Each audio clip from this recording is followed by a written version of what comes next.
Köhnələr. Birincisi sizə bildirmək istəyirəm ki, bu videonun sponsoru OCS kampaniyasıdır. OCS kampaniyası bir Azərbaycan kampaniyasıdır, Azərbaycan şirkətidir.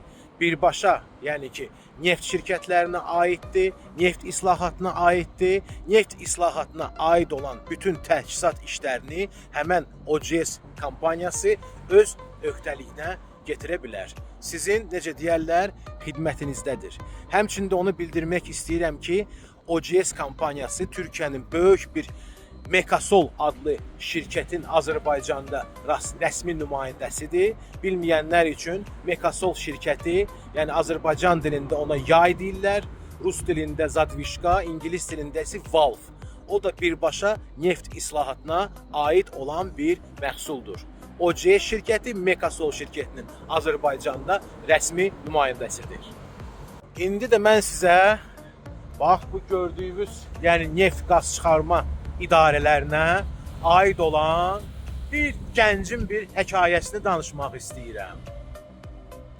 Biri var idi, biri yox idi, bir gənc var idi. Çoxdan 2000-ci illərin əvvəlində hansı bir iş çıxırdı qabağına, gedib bu işi başını salıb işləyirdi.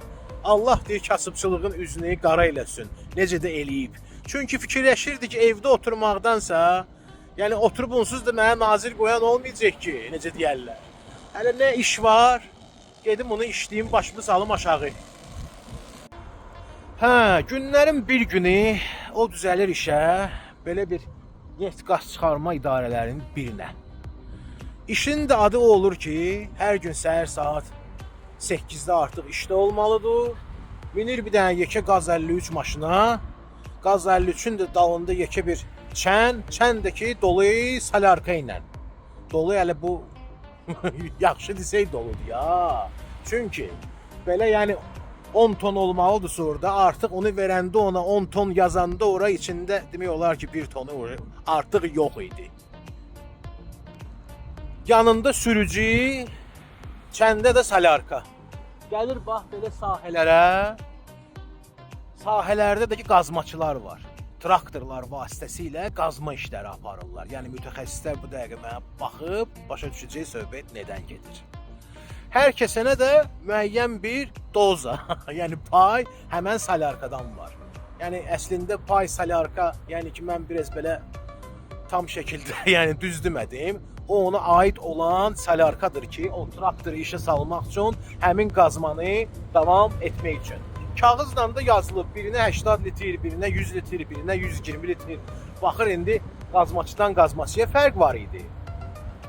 Sizə deyim ki, gələndə ora qazmaçılar hərəsi qapırdı belə şəlpə olmuş kanistrlardan, yəni plastik kanistrlardan gəlirdi və tələb eləyirdi ki, məhz bax bura vur o salyarkanı. Onlar da başa düşürsünüz də şişmiş bir vəziyyətdədir. Yəni 20 litrlik birbaşa 25 götürürdü. Yəni bax bu cürünə hərəkətlər eləyirdilər. Amma həmən cavan oğlan da lap daha o dərəcədə lox deyil idi də. Bunu hər şeyi başa düşürdü. Belə ondan gəlib yəni tələb eləyənlərə qanunla, prosedurla sürdürürdü həmən o qaz 53-ü lap yaxın şəkildə həmən traktora təzyiqlə vururdu həmən salyarkanı onların çəninə, yəni traktorun çəninə. Sonra da şübhlə ölçürdü. Təzyiqlə də salyarka vurulanda köpüklənirdi. Şübh həmişə belə artıq şəkildə göstərirdi. Yəni o cavan oğlan da o dərəcədə də lox deyil idi. Onu da nəzərə almaq lazımdır ki, yəni o vaxtı demək olar ki, həmən bir sahə, həmən sahə, yəni neft sahəsidən, neft mədəni deyək, hansı ki kəndin ərazisində yerləşirdi. O kəndin də dolanışığı hələ birbaşa ancaq salyarka satışından idi. Salyarka da hardan gəlirdi? Həmən o idarənin işçilərindən. Yəni sözsüz ki, qeyri, başa düşdünüz də, legal yollarla. Həmən o cavan oğlan çox bir aşağı bir belə bir maaşa işləyirdi orada. Yəni gülməli bir maaşa da, özünüz başa düşdünüz. Ona görə hər gün bütün bu sahələri gezəndən sonra demək olar ki, orada biraz qalıq qalırdı. Bax, o yuxarı daldakı çəndə, yəni maşının çənində.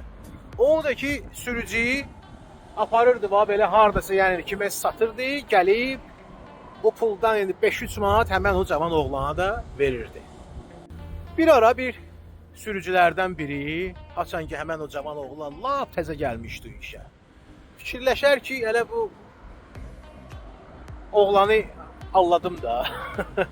Hər dəfə gedirdi həmən o salyarka ilə, qeydirdi ki, oradan bir şey çıxmadı. Axırı o cavan oğlan bir gün dirəndi ona, yəni daha deməyəcəm, necə dirəndi, özü danışıb ha mənə şəxsən bu söhbəti. Açdırdı kənin altını, vedirə o salyarkanı bir boşaltdırdı ona. Pis yaxşı Allah bərəkət versin, oradan neysə çıxdı. Həmən amma o yəni adama kim ki o oğlanı aldatmaq istəyirdi, çox qəşəng ar oldu məsələ.